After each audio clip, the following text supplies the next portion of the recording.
This morning, I'm going to preach from Ephesians 6, verses 10 till 12.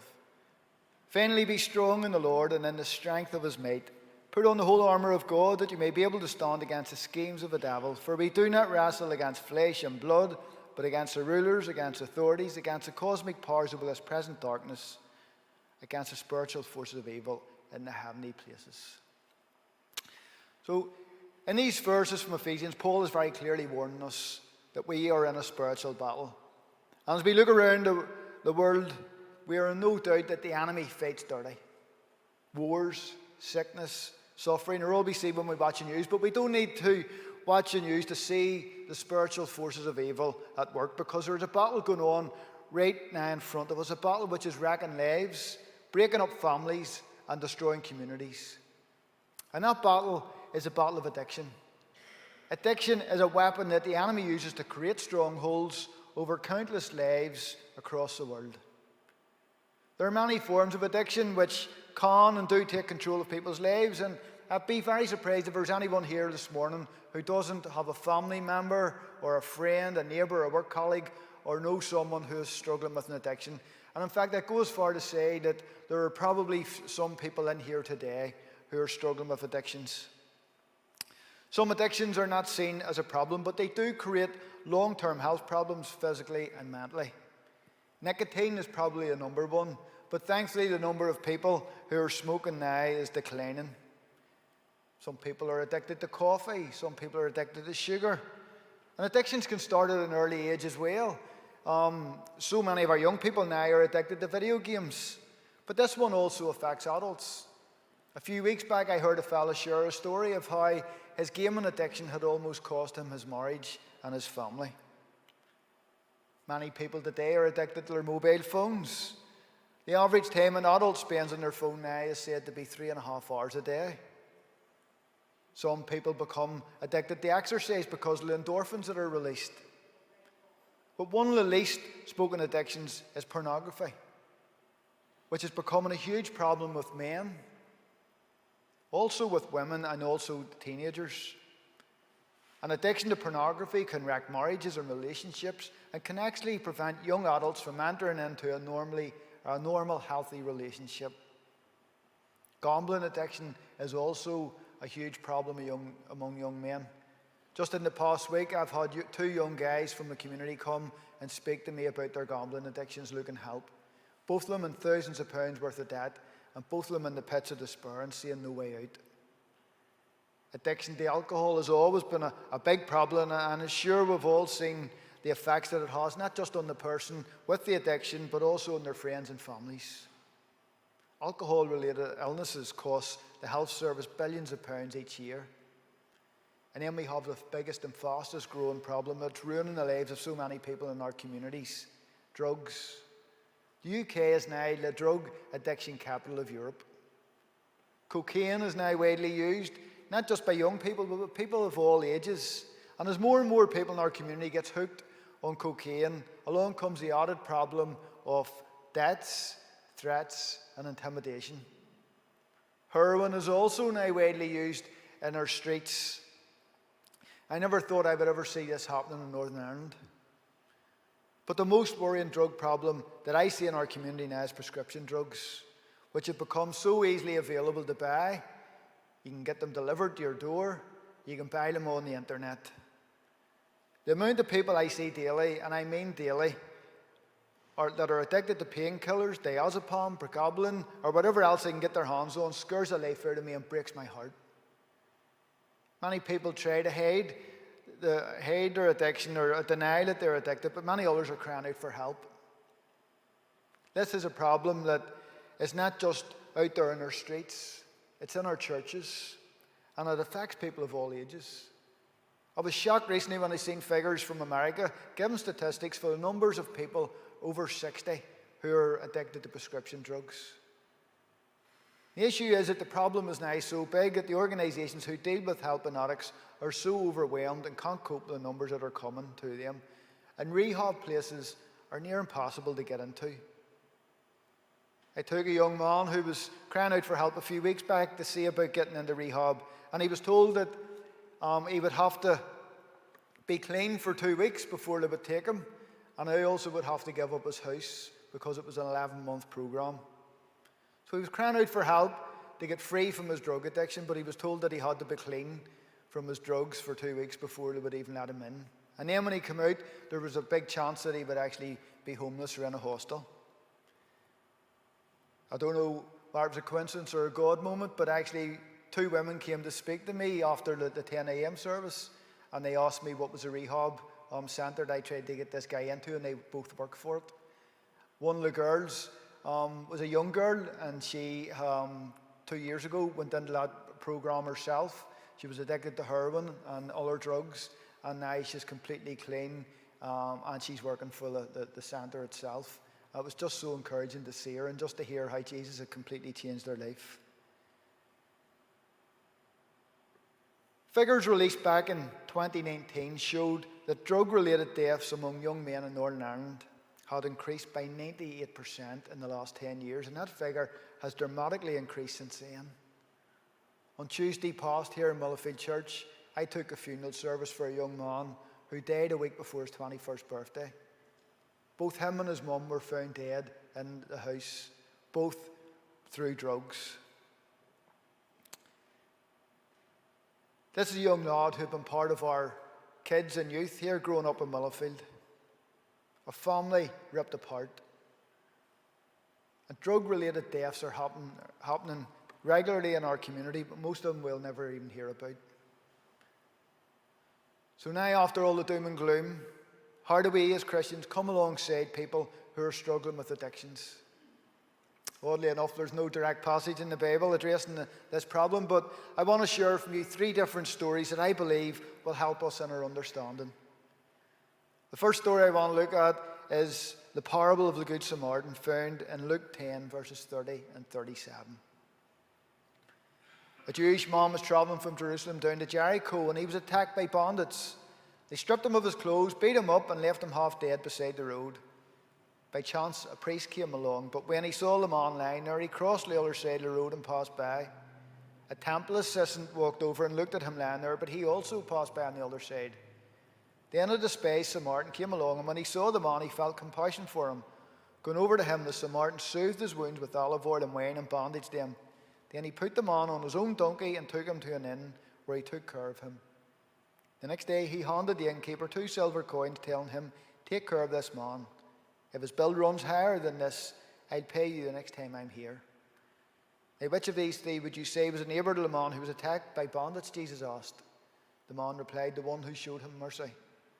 And Jesus says, "Yes, now go and do the same." So the first person came along was a priest, but I want you to forget about the priest bit. The first man, he comes along, and I can just imagine him coming along, and he's in a hurry. Life is busy. And when he comes across this man who's crying out for help, he thinks to himself, "I don't have time for this. But I passed a guy on further down the road. He'll look after it," and off he goes. You know, it's so easy to get caught up in the busyness of our own lives that when we come across people who are crying out for help, we either avoid them or we make an excuse and justify us by saying, "I'm too busy, but someone else will deal with it." I've done it, and I'm sure some of you have done it before as well. But I'm always struck by Jesus' words in Matthew 25, verses 35 and 40. "For I was hungry and you fed me. I was thirsty and you gave me a drink. I was a stranger and you invited me into your home. I was naked and you gave me clothing. I was sick and you cared for me. I was in prison and you visited me." Then these righteous ones will reply, "Lord, when did we ever see you hungry and feed you, or thirsty and give you something to drink, or a stranger and show you hospitality, or naked and give you clothing? When did we ever see you sick or in prison and visit you?" And the king will say, "I tell you the truth, when you did it to one of the least of these, my brothers and sisters, you were doing it to me." I always find them words really challenging. Then the second man comes along. We're told he goes over and he has a look at the guy lying there. And I can just imagine him just looking at him and saying, "Look at the state of you. You're a mess. You have no chance of me helping you." Sometimes when we look at people, it can be so easy to judge them. Again, if we are honest, we have probably at some time all looked at people and had the same thoughts. But as followers of Christ, we're not called to judge. Remember what Jesus said in Matthew 7. He says, why look for a speck in your brother's eye when you have a plank in your own? This man never chose to get beat up, and someone with an addiction didn't just get up one morning and think, I know what I want to do with my life. I'll get myself addicted to alcohol or drugs or whatever else and wreck my life. Behind every addict, there's a story. And finally, the third man comes along, the Good Samaritan. Notice in the story what he didn't do. He didn't offer the man counselling to help him get over the trauma of being beat up. He didn't give him a lecture over how his own actions in not looking after himself probably led him into the situation that he was in. No, in fact, he didn't really do very much, except he gave him what is sometimes the most precious things that we can give or offer someone in need. He gave him a bit of his time. He soothed the man's wounds. He showed him love and compassion, and then he left him in safe hands. Jesus told this story to show what it is to love our fellow human beings, and sometimes it's just about giving what little we can offer. When Jesus was asked, what's the greatest commandments? He replied, love the Lord your God with all your heart and love your neighbour as yourself. The second story I want to share from this morning is Mark 2, verses 1 to 5. When Jesus returned to Capernaum 7 days later, the news spread quickly that he was back home. Soon the house where he was staying was so packed with visitors that there was no more room, even outside the door. When he was preaching God's word to them, 4 men arrived carrying a paralyzed man on a mat. They couldn't bring him to Jesus because of the crowd, so they dug a hole through the roof above his head. Then they lowered the man on his mat right down in front of Jesus. Seeing their faith, Jesus said to the paralyzed man, my child, your sins are forgiven.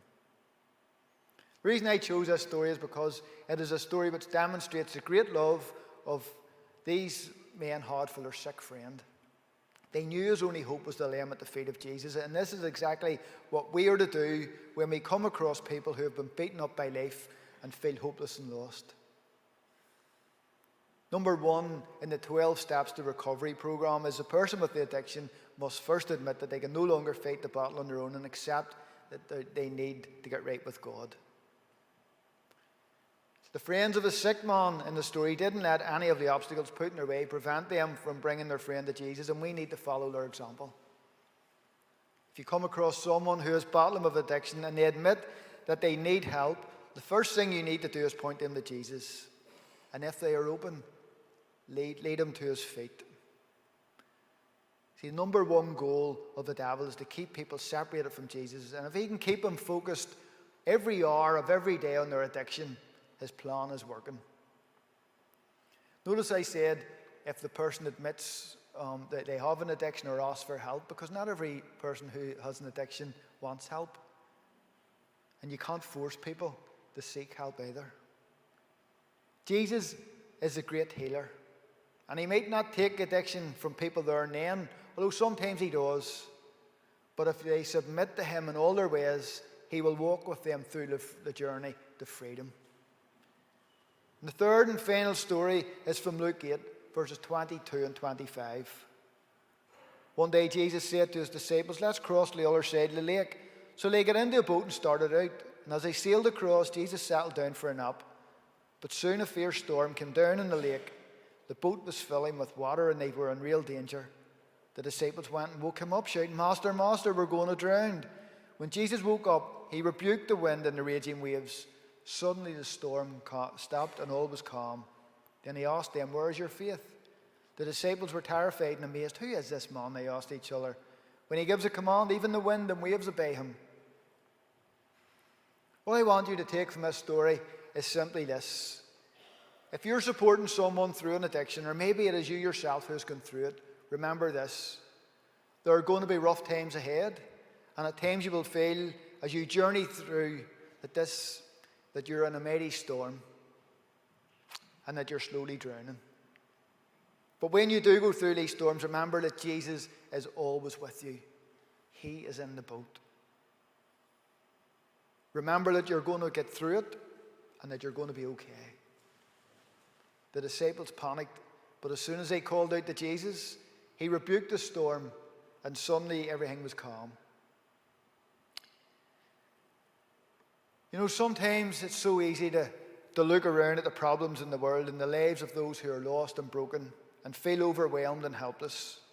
But I always remember David McClay telling the story of him and Hilary walking down the Woodstock Road shortly after they came to Willowfield and seeing a young lad in crutches who had just been kneecapped by paramilitaries.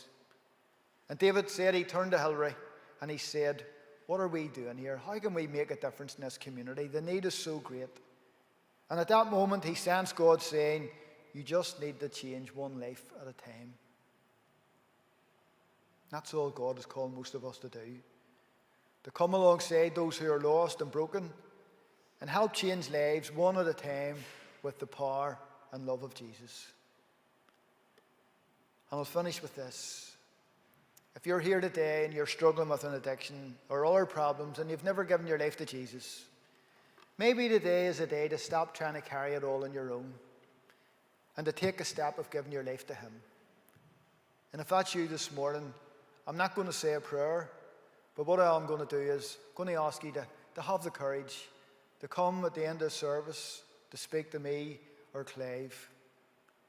And also, if there's anyone in here today and you are struggling with an addiction and you've never asked for help, again, come and speak to us or speak to someone who you trust and get that help.